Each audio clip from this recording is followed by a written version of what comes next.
Cara, foi um jogo um pouco atípico pelas expulsões que ocorreu durante a partida, mas durante a parte que estava os 11 contra 11, acredito que estava sendo um jogo lá e cá, né, vamos dizer assim, um jogo bem parelho, e sabíamos que seria um jogo difícil, não à toa eles são os atuais campeões, né?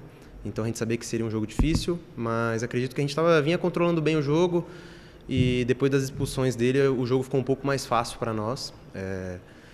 Então ficamos muito felizes, né, com o resultado. Foi um jogo bem difícil, mas muito feliz pelo resultado e pelo objetivo concluído, que era se livrar de vez, né, do rebaixamento. Cara, o foco a gente vai ter que manter, somos atletas profissionais, não podemos por nenhum motivo perder o foco. Então, são grandes jogos também contra o Bahia, Chapecoense, né? Então, foco total. Acredito que vai ser um jogo importante para a equipe do Bahia, né? E para a Chapecoense. E para nós também não deixa de ser importante, porque queremos terminar bem, não queremos se contentar apenas com um time que se livrou do rebaixamento. Acho que a gente quer deixar algo a mais, e essas duas partidas é muito importante para o que a gente quer no decorrer agora do campeonato. Então, cara, desde minha chegada eu fui muito bem recebido, tanto pelos atletas como comissão, enfim, todo o staff, né, do clube, me receberam super bem.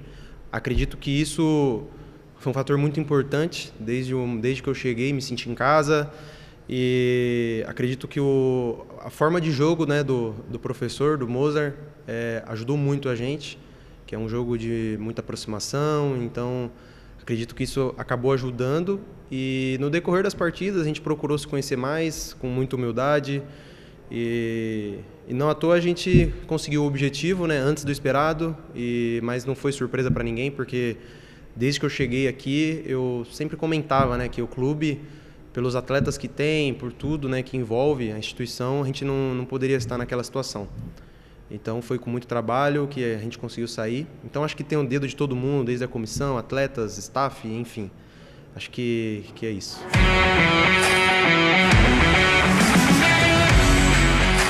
Sim, cara, após o Grêmio, eu tive algumas passagens que eu acabei não conseguindo desempenhar o meu melhor futebol, mas é como eu sempre digo, todos esses clubes serviu de aprendizado, então em todos os lugares que eu passei, de uma forma ou de outra eu aprendi, né?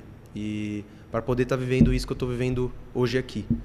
Então, sou agradecido também por esses clubes, por terem aberto as portas, e com certeza eu saí mais forte deles. Infelizmente não joguei o que poderia, né, por diversas situações que não vem ao caso, mas aqui eu consegui me encontrar e estou conseguindo desempenhar o meu melhor futebol, e espero até o final aí do campeonato poder desempenhar esse futebol, se não melhor.